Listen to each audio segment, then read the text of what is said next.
ગુજરાતના ગોંડલની અંદર આજથી 6 મહિના પહેલા બનેલી એક ઘટના ખૂબ ચર્ચાની અંદર આવી અને ઘટના હતી રાજકુમાર જાટનો એક કેસ। પરિવારનો એવો આરોપ છે કે રાજકુમાર જાટની હત્યા થઈ। પોલીસ તપાસની અંદર કેટલીક એવી વિગતો આવી કે જ્યાં રાજકુમાર જાટની હત્યા નહીં પરંતુ અકસ્માતે મોત થયું અને અંતે આ કેસની અંદર પિતા રતનલાલ જાટ કે જેઓ ગુજરાત હાઈકોર્ટના શરણે પહોંચ્યા અને આ કેસની તપાસ સંયુક્ત રીતે બહારના જિલ્લા પોલીસ વડાને સોંપવામાં આવી।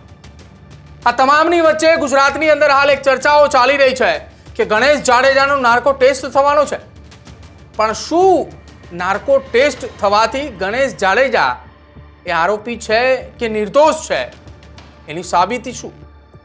નાર્કો ટેસ્ટ કે જેના ઉપર એ ન્યાયતંત્રને, જેના ઉપર પોલીસ વિભાગને એ ભરોસો છે, શું છે નાર્કો ટેસ્ટ કે જેની ચર્ચા અત્યારે એવી થઈ રહી છે કે નાર્કો ટેસ્ટ થતાની સાથે જ રાજકુમાર જાટ કેસમાં દૂધનું દૂધ અને પાણીનું પાણી થશે।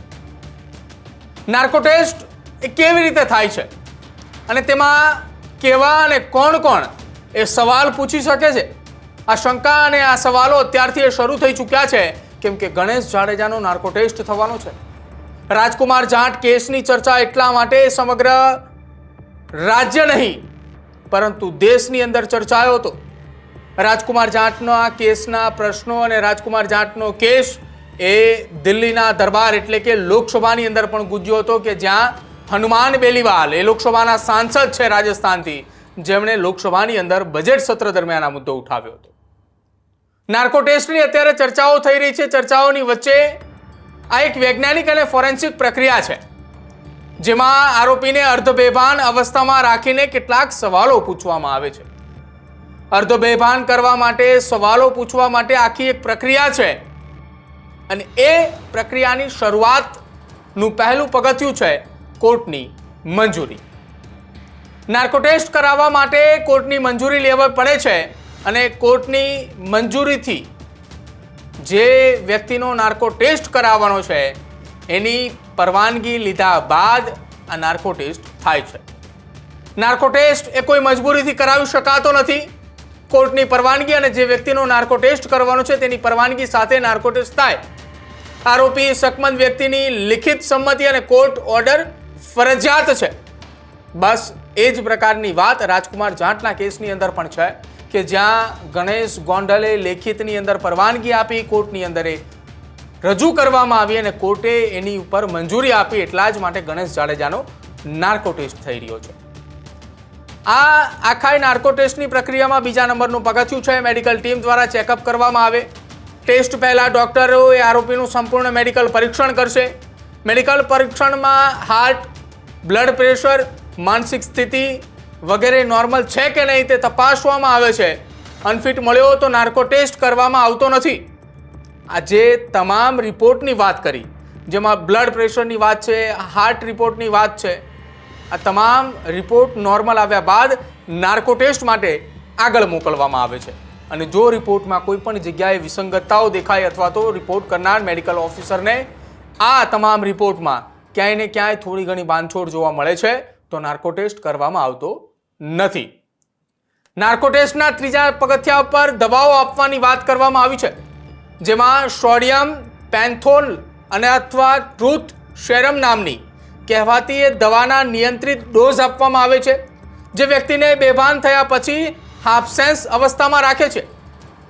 હાફસેન્સ અવસ્થા એટલા માટે કે જ્યાં એ વ્યક્તિને કોઈ સવાલો પૂછવામાં આવે, એ વ્યક્તિ સાથે કોઈ વાતચીત કરવામાં આવે તો એ તમામ વાતના જવાબ એ વ્યક્તિ આપે।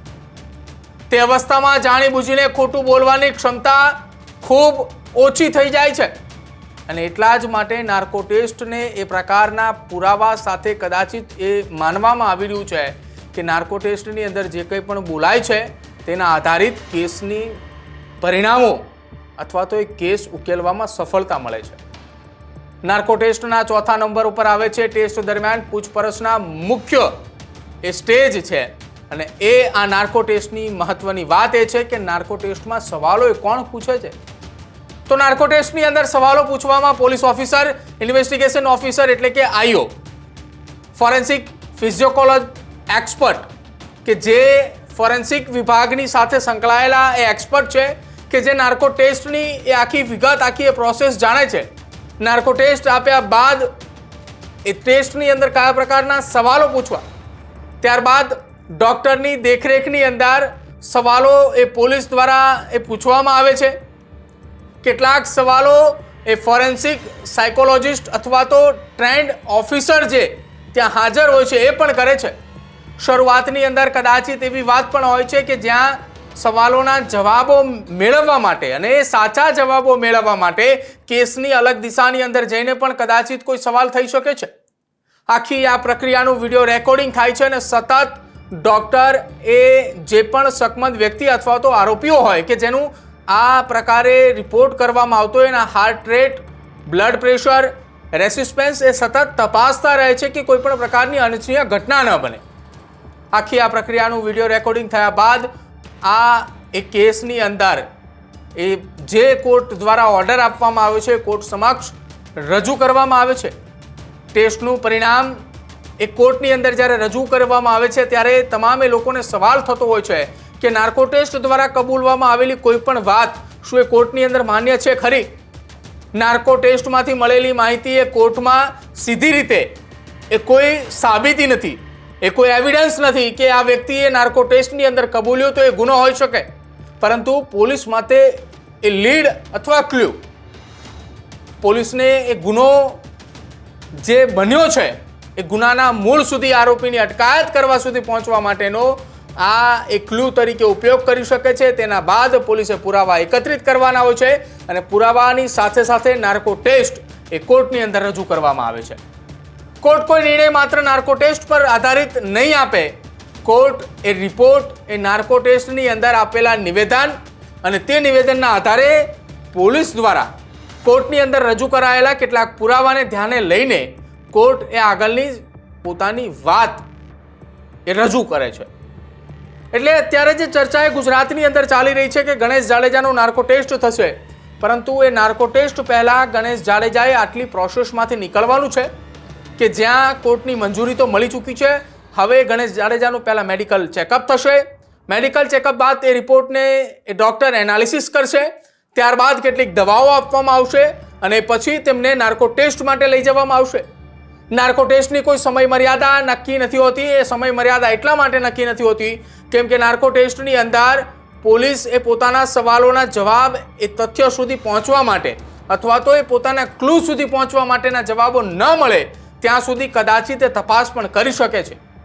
હવે જોવાનું રહેશે કે રાજકુમાર જાટની અંદર જે ગણેશ જાડેજાના નામે આખો એ નાર્કો ટેસ્ટ કરવા માટેની ગણેશ જાડેજાએ પરવાનગી આપી, કોર્ટે એને હુકમ કર્યો છે અને હવે જ્યારે નાર્કો ટેસ્ટ થશે ત્યારે એ નાર્કો ટેસ્ટમાં કયા કયા સવાલો પૂછાશે અને સવાલો બાદ શું કંઈ એ કોર્ટની અંદર રજૂઆત કરવામાં આવે છે અને કોર્ટમાં એ રજૂઆત કરતાની સાથે જ કોર્ટ નાર્કો ટેસ્ટની સાથે કેટલા પુરાવા એ ધાંગધ્રા ડિવિઝનના ડીવાયએસપી સુરેન્દ્રનગર જિલ્લા પોલીસ વડા પ્રેમસુખ ડેલુ એ કોર્ટની અંદર રજૂ કરે છે તે હવે મહત્વનું જોવાનું રહેશે.